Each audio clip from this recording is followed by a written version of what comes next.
You remember the quiet, not dramatic quiet, not the kind filled with tension or shouting, but the quiet where no one was looking for you. Rooms where adults were present, but attention wasn't. Where your body existed, but your inner life didn't register. Days that passed without conflict and without connection. You learned early how to entertain yourself, how to self-soothe, how to disappear into thoughts, books, screens, imagination.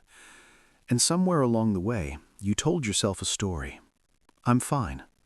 You weren't neglected in obvious ways. You were fed, you were clothed, you were functional, but you were alone inside. And here is the paradox shaping your life now. The independence that saved you as a child is the same independence quietly isolating you as an adult. Because when no one comes, you stop expecting them. And when you stop expecting connection, you stop reaching. And when you stop reaching, loneliness becomes invisible, even to you. You learned not to need, not to ask, not to burden. You became easy, low maintenance, self-contained.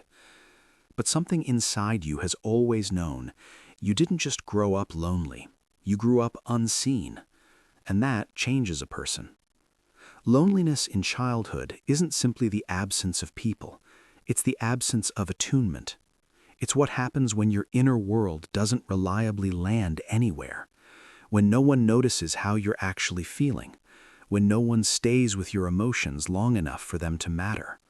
So your nervous system adapts, not because something happened, but because something didn't. No one asked follow-up questions, no one lingered in your feelings. No one noticed when you withdrew. And slowly, a quiet belief forms. My inner world isn't important enough to be engaged with. That belief doesn't feel painful. It feels normal. When closeness is inconsistent or emotionally empty, you learn something else too. Connection is unreliable. Dependence is risky. So you bond by not bonding too deeply. You value autonomy over intimacy. You keep parts of yourself unshared, not out of secrecy, but out of habit. Your sense of self forms around what's appropriate, what's expected, what keeps you from being too much. Instead of asking, what do I feel, what do I want, your mind asks, what keeps me safe? This is how loneliness becomes architecture. Carl Jung once said, loneliness does not come from having no people around you, but from being unable to communicate the things that seem important to you. That is the loneliness of being unseen. You lose something without anyone ever taking it. You lose the assumption that your inner world deserves an audience. This creates invisible grief. You grieve conversations that never happened, comfort that never arrived, a version of yourself that never got to unfold in relationship. You learn to trade authenticity for acceptability, depth for safety, need for neutrality. And underneath it all lives a quiet fear. If you truly show up, there will be no one there. So even simple moments become complicated. You hesitate before sharing good news. You downplay excitement. You sit with sadness longer than you should, alone. Even joy feels fragile, because joy wants to be shared, and sharing has never felt guaranteed. Rilke once warned, what is not lived consciously is lived out as fate. This is that fate, not dramatic suffering, but muted connection, a life that functions but doesn't fully land.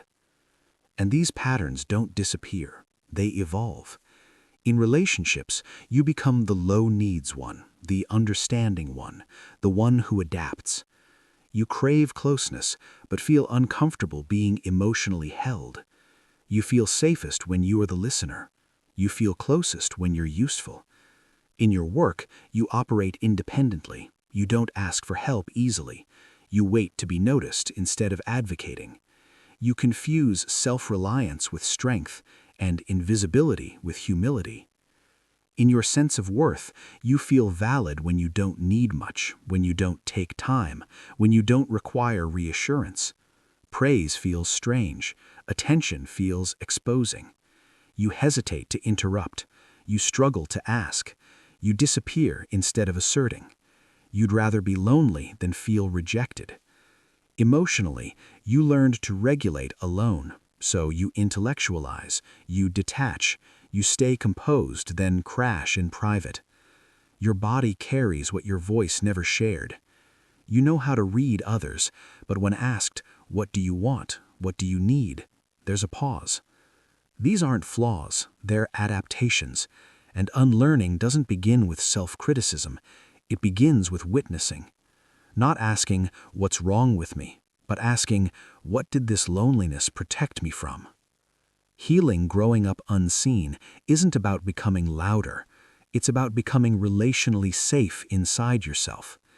It starts by offering what was missing: curiosity, presence, emotional follow-up, by asking yourself, "What am I feeling right now?" and staying. By meeting the part of you that learned not to need, not to shame it, but to thank it.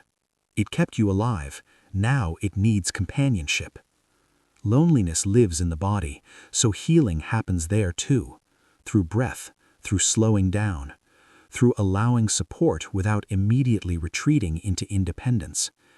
You teach your system that connection no longer equals danger. And slowly, something shifts. You begin choosing softness over survival, receiving over self-erasure, presence over disappearance. You realize you were never broken. You were alone too early. And as Jung said, "I am not what happened to me. I am what I choose to become."